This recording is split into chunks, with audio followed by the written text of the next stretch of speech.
It's not often, in fact, this is the first time in Forum TV's studios in my time here that we have an opportunity to speak in English with a member of the armed forces of Ukraine.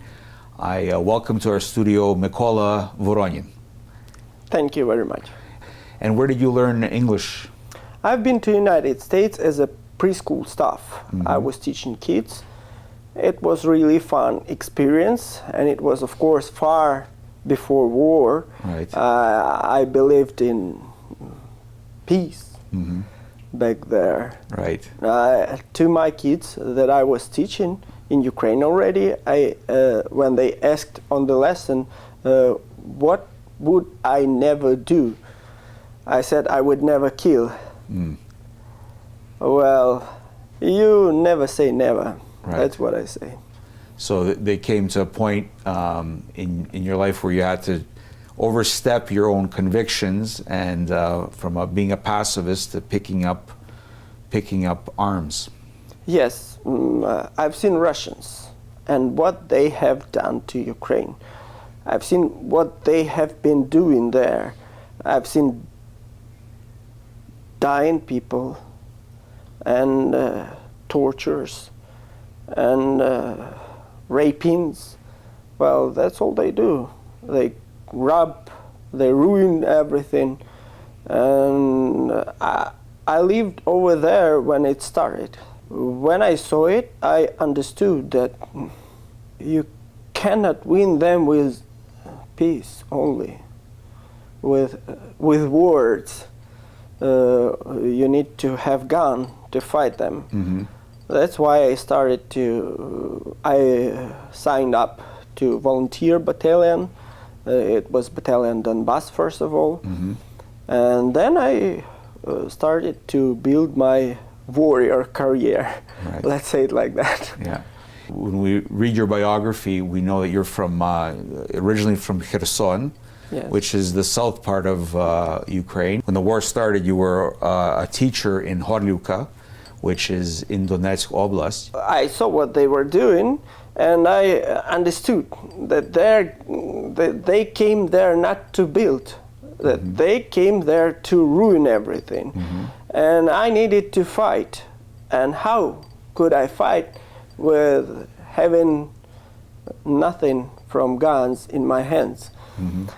So I came to their forces Mm-hmm. and pretended that I'm a separatist. Mm-hmm. And I have sent information to SBU, Mm-hmm. you know what's that? Yes. And State to Security Service of Ukraine. yeah, and to right sector, and reporting what is going on.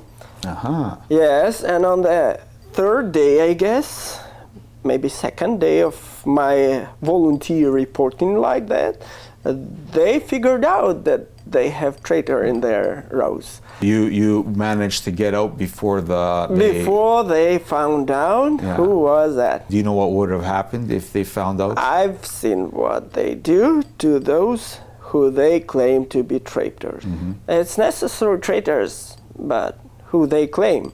Right. So it's tortures, of course. It's really hard destiny, believe me, I've seen it all. And I don't want this, and I don't want to my friends this destiny I've seen. So I escaped. Mm-hmm. And I escaped to Ukrainian meeting. Mm-hmm. It was much more massive, more people over there, but they were what they were wearing, it was like flags, Mm-hmm. smiles, balloons, Ukraine in their hearts, but no guns. And I've seen what Russian do have. Mm-hmm. They got guns, lots of them, lots of kind guns, grenades, and all this stuff. And I understood there that you will never win a gun with a smile. Well, that's what I've seen. And I changed my way. And I signed up to volunteer battalion Donbas first of all. Before the war, started, you were a teacher in Horlivka. Yes. One of the pretexts for the Russian intervention and invasion in Ukraine, they say that there was forced Ukrainianization, that all the Russian speakers were being forced to speak Ukrainian, that they were going to outlaw the Russian language. Did you see that where you were working? No at all. I've seen quite opposite. I've seen Russian language all the way around. And that's the mistake of Ukraine, I guess. It should have started to give Ukrainian language, Ukrainian culture to all the country it possessed from the very beginning in 1991. You could even like teach in schools in Ukrainian more, because in Donetsk region and in Crimea there were much more Russian schools than Ukrainian. But that's kind of why is that so? Because we thought that Russia is our friend, that there is a good Russia somewhere. Right. Well, we were wrong. There is no good Russia. You yourself used to believe that there was a union with Ukraine and Russia was... Yes, I believed in union between Russia and Ukraine, and I believed that Russia is good, yes. And I spoke Russian mostly. I don't speak Russian unless I need it to my special operations. We need to speak Ukrainian to protect ourselves from Russian invasion in our minds, because they have invaded to our minds with their bloody experiments. They killed Ukrainian. Every Ukrainian thing they have found, they killed. Well, we can say that now they didn't succeed. Yeah. We're still alive. Yeah. And looks like we are going to win. At what point did your views towards Russia change from seeing them as a natural ally for Ukraine to being an enemy?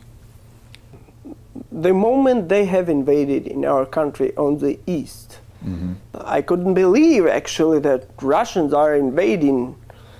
I thought that it's like a referendum or something, maybe they really want Russia or whatever Russia says. I've thought then Russia invades in our minds to give us picture they like, and it's often lies.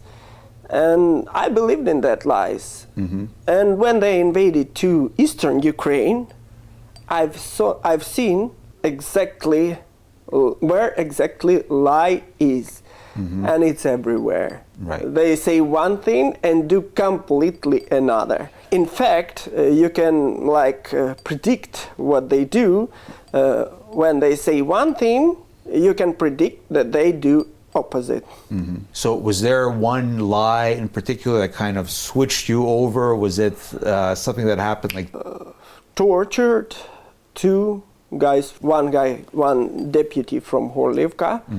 It was Rybak. They cut his stomach and head off and throw his body to a river. And there was a guy, a 17-year-old boy, experienced the same. And two bodies were found near Slavyansk. I've never heard that something like that happened in our region. And as Kadyrov dogs came to Ukraine, well, that's an ordinary picture. And you see, when you see like something like that, you can try to understand what you need to do to fight that. Because I don't want it to spread to every part of Ukraine. And Rybak was a pro-Ukrainian politician? He just didn't understand what Russian flag is doing on administration building in Horlivka. And he tried to take it off and to put Ukrainian back. They tortured him to death. And it was hard tortures. Believe me, I've seen the body. Here in the West, there are those that still portray the conflict as internal Ukrainian civil war. Do you see Russian military in your time on the front lines? Of course. I've seen them a lot, believe me. I've seen them at Donetsk administration building when I pretended to be a separatist. Lots of them.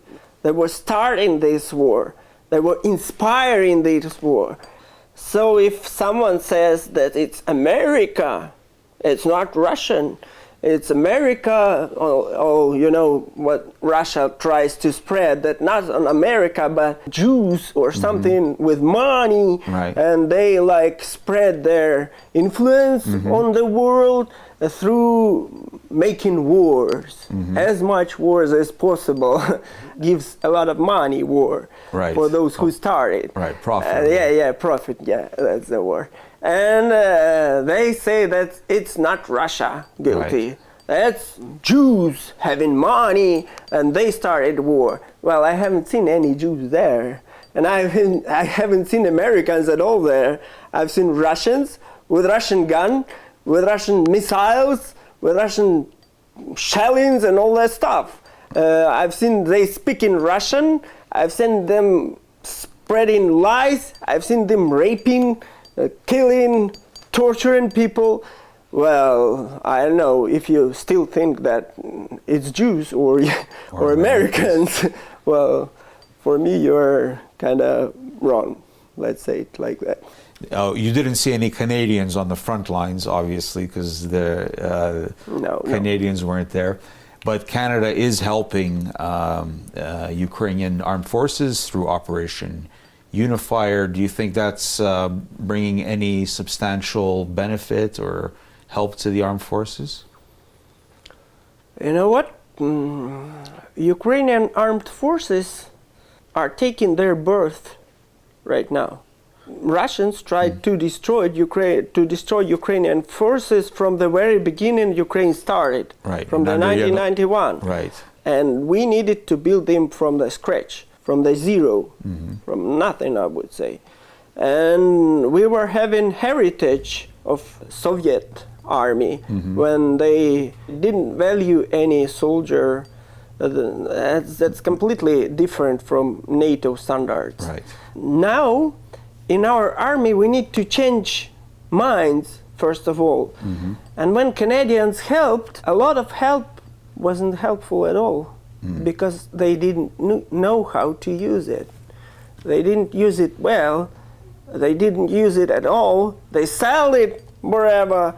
Now we develop our army, develop communications with international support. That's what I see. And the help of Canadians, of course, becomes more efficient, much more. Mykola, you're a soldier of the Ukrainian armed forces. What is it going to take, in your opinion, to win this war? We have already won. Because Russia goes down and it doesn't go up.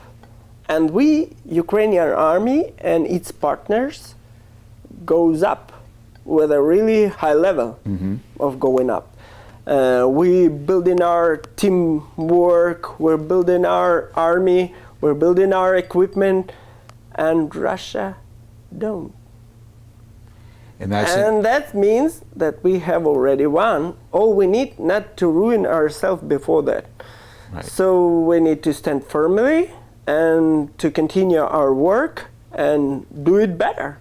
And do it as good as we can, and even better. And of course we will win. Well, Russia tries to stay alive as long as it's possible. Well, it can be long. Believe me, it can. Russia is big bear, let's say it like that. But every bear dies eventually.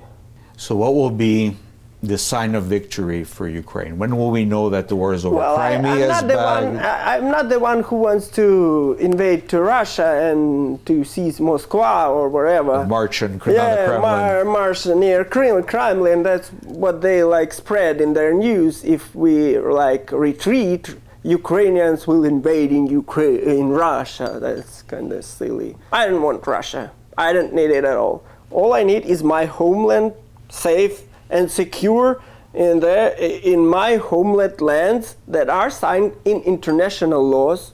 It's a Crimea, of course, and eastern Ukraine. Well, when they are in our country, when we have our borders secured, that's the victory for me.